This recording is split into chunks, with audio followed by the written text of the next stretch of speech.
Hey guys, Kevin Cage back with another cryptocurrency update. Welcome to the channel. Like and subscribe if you're serious about the digital asset space. Be sure to see my previous videos from yesterday, and let's get right into it today. This is going to be an information dump of information here. This will be part 1, and I will upload part 2 of this video on my second channel, and that link is in the description. I'm trying to work on growing that as well, is a backup with all of the COVID nonsense. I know I've had some channel strikes in the past, and just want to make sure that I stay up and running. So to kick things off, this was just an observation I made. I know a lot of people, Cryptopolis, Kimes have talked about the true circulating supply, even Michael Zischek saying it's anywhere closer to, 3 to 5 billion truly moving and being traded at a time, which, I absolutely agree with to an extent. So for example, notice here on CoinMarketCap, we have about 44 billion. So this, I just took some screenshots. We can see circulating supply of XRP, this 44 billion, 73 million, 177,235 XRP.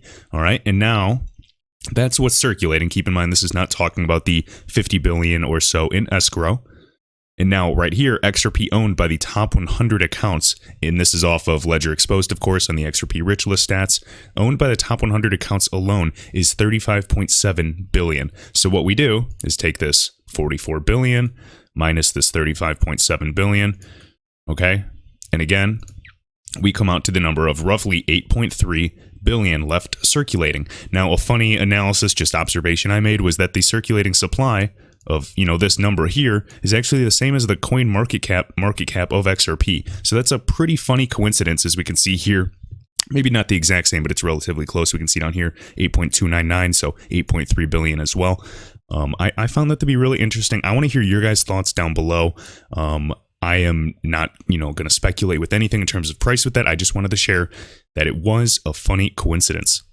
All right, right here, I am Legion sharing this. This is Brad Garlinghouse saying this. Now, in case you are worried about, bank coins, JPM coin, or this, finality or FNality, the utility settlement token that was created a while back, there's tons of FUD in saying, oh, well, banks are just going to come up with their own project and make XRP useless. And that is just not the case. So if you'd like to hear what the CEO of Ripple has to say about that, let's check this out. So right here, during the summer of 2016, we have some RippleNet partners here. UBS, Deutsche Bank, Santander, and BNY Mellon announced their own bank coin. They call it the Utility Settlement Coin, essentially doing the exact job that XRP does today. So, which is a digital asset intended to solve the liquidity problem that XRP seeks to solve. Ripple CEO Brad Garlinghouse promptly wrote an article citing the development of the bank coin itself as deeply misguided. He was quick to point out a glaringly obvious problem is that a bank coin can only efficiently settle between the banks that issued it. So again, this is still a walled garden. So a quote from BG, as we can see here, referencing 2 possible outcomes. Scenario 1, all banks around the world finally put aside competitive and geopolitical differences, adopt the same digital asset, agree on its rules and compliance, and harmoniously govern its usage. Fat chance. Scenario 2.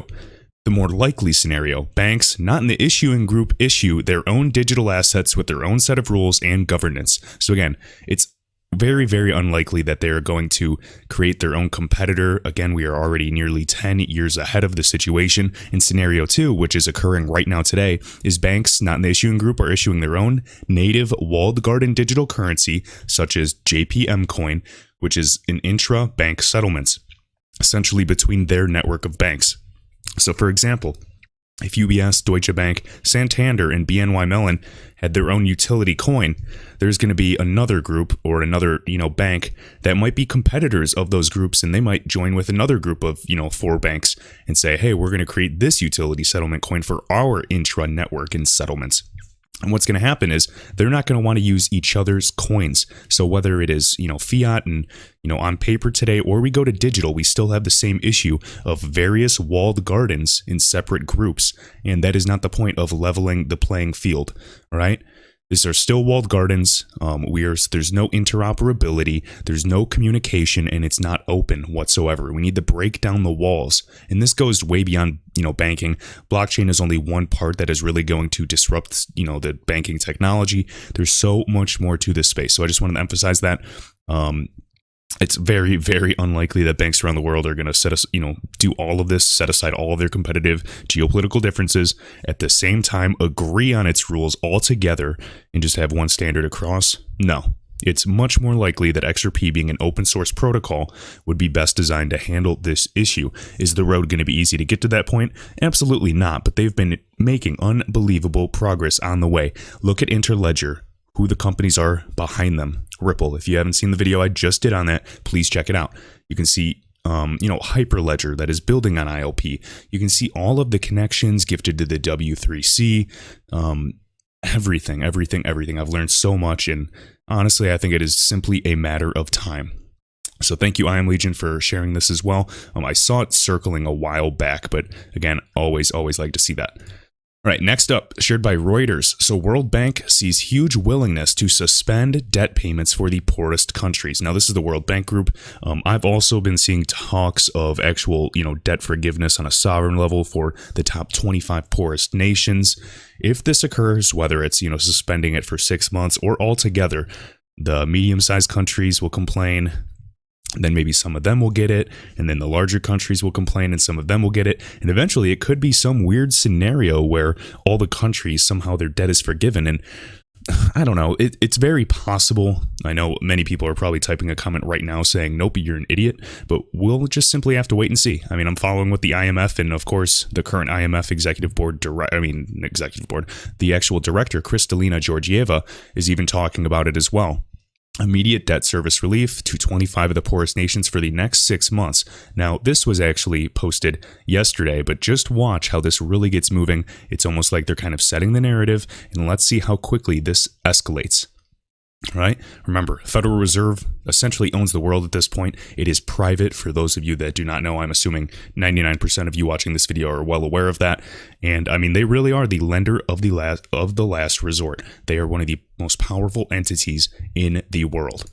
All right, right here, Matthew Liny sharing this. So again, Earthport is a RippleNet partner as of 2015. They were acquired by Visa as well. Visa, as I've shown the previous screenshots, that Visa, one of their actual reason of the acquisition was to acquire Earthport in order to partner with Ripple to help creating a swift alternative. And this is all documented. So right here, Earthport's not just a back-end payment rail. The patents suggest Earthport Visa and XRP will be massive. So let's just take a quick look. I know people have shared this in the past, showing, large global banks, regional banks, MTOs, PSPs, you name it. And then again, it is the hub and spoke model that we see. And then with distributed ledger technology in the bottom right, we see not only R3, we see Ethereum, and then we also see Ripple, okay? And then we can also see some other payment groups and Alipay, PayPal, you name it. So just wanted to share that. I thought that was a really cool deep dive talking about the internal payment systems, mobile payment systems, and just to emphasize what people have been talking about. You need to improve the transmission of money. You need to improve transmission like settlement. You need to improve the messaging of money. And you need to improve the funding and the costs of it. Okay? All right, next, this is just another screenshot. I've seen this in the past. So Stephen Bull from the DF just sharing this. Some banks are focusing mainly on Ripple for international payments. Now, what this can mean is simply using the RippleNet software. This does not mean using XRP right now. But again, just right here, some banks are focusing mainly on Ripple for international payments, while others are targeting more general use cases or general uses requiring smart contracts, typically involving Ethereum. However, much work is needed to ensure the blockchain is more secure and trusted than current systems and relationships. Just wanted to share that little quote.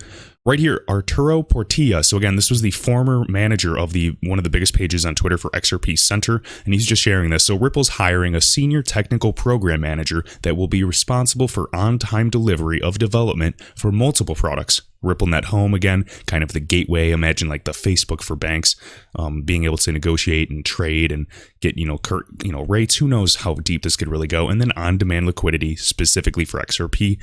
We can see this listing right here. If you'd like to pause it and read it.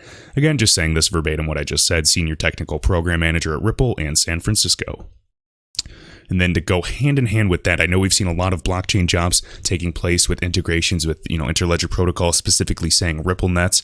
So it's good to see that. Now we hear shared by BondCrypt XRP. So BondCrypt, this is why Ripple, is so respected worldwide. We can see a project manager, SBI Ripple Asia. We can see in Japan. We can see a senior information security engineer from California. We can see an integration engineer, SBI in Tokyo. And then we can also see in London a staff integration engineer. So again, the Internet of Value is on the way. So we'll go through these briefly just so you guys can get a look. I mean, so looking right here, the world sends more than $155 trillion across borders. Right? These are the listings available right now. And Ripple connects the banks, payment providers, corporates. You can see all of this. The infrastructure is dead currently and dated and flawed. It's time to re-update and revamp this system as a whole. All right, so same job description as a whole. And then SBI Ripple Asia. Of course, SBI is one of the biggest investors in the company Ripple as well. And yes, Yoshitaka Kitao, CEO, is extremely bullish and wants, XRP ecosystem to thrive. All right, let's keep going. Next, just talking about Hodor. For those of you that are newer, he was one of the biggest bloggers for the XRP community, and his blog was actually right here on the xrpcommunity.blog, and you can probably just type in his name, Hodor, again, the Game of Thrones character, and type in Hodor, Ripple XRP, and some great information if you guys want to read this. This is not hyped up. He'll let you know if, what's his opinion. I think he's a really level-headed individual with tons of great information. Sadly, he actually ended his Hodor blog specifically. Now, this was dated, what was this? It's been a while now, but essentially just saying he's not leaving the community. He'll contribute now using his real identity. So I'm not sure who he is, what he does, but I appreciate his work. XRP community has never been more active, and just talking about, keep going. Keep fighting the strong fight. So again, I just wanted to show that and set the stage and share a few quotes from the Hodor blogs, okay? So Digital Asset Investor went through a few, and this is perfect. I just wanted to kind of cover these topics as well. So right here, we're going to see one of these scenarios play out soon. This is a Hodor blog from July 2017. So that is not the case for Ripple. Now, Ripple is approaching what is considered to be a mature stage for a Silicon Valley startup. Keep in mind, this is in 2017. This year, they were valued at $10 billion, one of the highest private companies to ever be valued out of Silicon Valley. So Hodor, 3 years ago, had this foresight. Now, he says there are several very exciting options for raising funds to power them in the next level. Option 1, pursuing a purchase by a larger company, Google, or who knows, okay? Option 2, a private IPO, an initial public offering. And then option 3, a public IPO. All of these speculative possibilities are very exciting and, in my opinion, would catapult XRP price forward by a massive amount just on the announcement alone. And yes, I agree. All right. Next up, for those of you that do not remember, the Ripple Net Accelerator program. Now, I personally have never seen this before, so very cool. So Hodor blog 2017. Ripple Net Accelerator program. Following closely on the heels of the announcement of XRapid, Ripple announced, and again, XRapid was the former XRP name, or the name for the software that utilizes XRP. Now it's rebranded as On-Demand Liquidity. So Ripple announced the RippleNet Accelerator program. The program will reward financial institutions that are the first adopters of RippleNet technology. The reward will be in either US dollars or XRP, depending on the choice of the financial institution in question. What do you think these groups chose? Do you think they went 50-50 as a hedge? Do you think they went into USD, which is, of course, obviously extremely inflationary? Or are they going to an emerging technology if they have the knowledge that Ripple, the company, is already becoming, highly valued and could potentially IPO in the future? Just, things that make you go, Right here, the idea was modeled actually on PayPal's early program for referral bonuses, and it promises to speed the adoption of Ripple Tech, again, their platform, their software, XRP ecosystem, across a variety of Ripple's potential customers. It falls in lockstep with previous statements that Ripple has made regarding its planned usage of the monthly release of XRP from its escrow lockup, and should yield significant benefits to XRP holders long-term as more and more banks and financial institutions opt to participate due to the incentive. I love these business strategies. Now again, Monica Long, we've shared many clips of her in the past, VP of Marketing at Ripple, noted, and this is a quote, "Since we're offering the incentives in XRP, we anticipate seeing an added benefit of building an easy on-ramp for institutions to use XRP in their payment flows to lower liquidity cost in the future. Early reception of these XRP incentives in a test phase has been very positive. While banks and financial institutions will benefit from cost savings associated with XRP, the addition of a large-scale incentive like the Accelerator program serves to significantly augment existing levels of interest." Awesome. All right. Next up, right here, Hodor understood the big picture way back then, 2017 in June. The current price is a distraction. Ripple has been playing the long game, zero doubt. Check this out. So to convince the industry that its technology can reduce costs and dramatically improve settlement speed without the inherent risks in using unproven technology and counterparty risk, and etc., Ripple knows it needs to alter the entire banking landscape. It must help governmental and regulatory organizations understand the complex technology and inner workings of distributed systems. And that's exactly what Ripple is doing, step by step. 1, it's working to help craft meaningful legislation with the U.S. Congress. We already know the connections and people that have been there, literally, right connected to the White House right here. It's working with the International Monetary Fund. Yes, absolutely. Whether it is for the XRP ecosystem or just helping develop DLT and talking with them and just kind of a consulting role, that is occurring. There is no question about it. These are facts. They've been at every event you can name. Right here, it's working with the Worldwide Web Consortium, the W3C, to create and implement the international standard for interledger communication. Again, the interledger protocol. Did a video on that. Please watch the entire video. I believe you'll walk away with a lot that you may have not known. Right here, it's working to help draft Internet Engineering Task Force, the IETF, standards related to ILP, Interledger Protocol. And next, also, it hired 2 senior Swift executives to work for Ripple. We have many more as well now at this point. This was in 2017. Guys, big things on the way. That is what I want to emphasize. All right here, this will be the last one. So right here, Hodor blog 2017. In June, an ex-employee of Ripple communicated to me that he was not planning on living off of his XRP until it went up much higher, and he seemed completely confident in this assessment that the price of XRP would go higher, essentially saying it's a waiting game, and maybe he knows something that we don't. Maybe there's, a certain time or event, who knows, is the catalyst. So while official company statements are important and can make a positive difference, sometimes hearing these sorts of comments from ex-employees can be a profound testament to Ripple's business plan and the probability that they will be able to achieve a significant level of success in their endeavors with XRP. Right here, David Schwartz, CTO of Ripple, and again, Ripple's chief cryptographer, wrote up a short piece on Reddit about different price possibilities for XRP given certain scenarios. So listen to this, very conservative. So his estimates ranged anywhere from $2 to $120 per XRP, and he makes a very insightful statement near the end. Ripple equaling Bitcoin's current market cap sometime in the near future doesn't seem any more outrageous to me now than the idea of Bitcoin selling for over $1,000 seemed to me in 2012.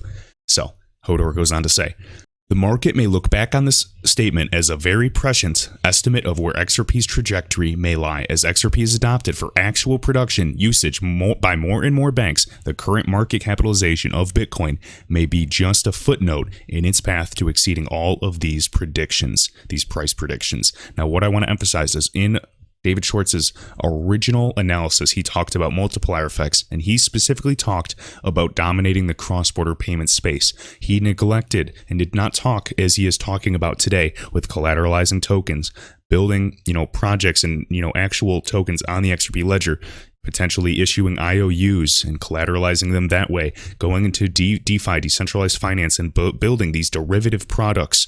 All right, we're talking swaps, options, you name it. This is an absolute huge market. They've already hired people from the Logos network to build and be full-time engineers on this. We're not talking about the Spring Initiative that has catapulted since then and absolutely been massive, whether it's gaming with Forte, whether it's even just Coil with micro payments. And of course, Interledger Protocol has been further adopted again with the developments with, Hyperledger, Quilt, you name it. And then Ripple, of course, in terms of cross-border dominance, has been improving the liquidity from there. And then on the retail end, you and I, many of us, are purchasing XRP and holding it for the long term, whether that is 6 months or 3 years. So this is reducing the supply, and there can be various multiplier effects that account and take from this. So this is why a lot of people believe in, $589 or, $2,000 per XRP.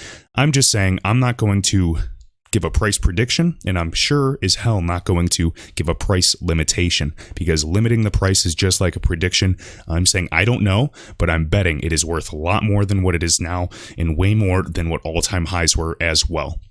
So with that, guys, I appreciate it. I will upload part 2 on my second channel. Hopefully it works. Otherwise, I'll just put it back here. Again, my YouTube channel and the second channel will be in the video description. It'll be the same title, and it'll say part 2. So with that, guys, I appreciate it. Be sure to hit the like button, and I will see you in the next one.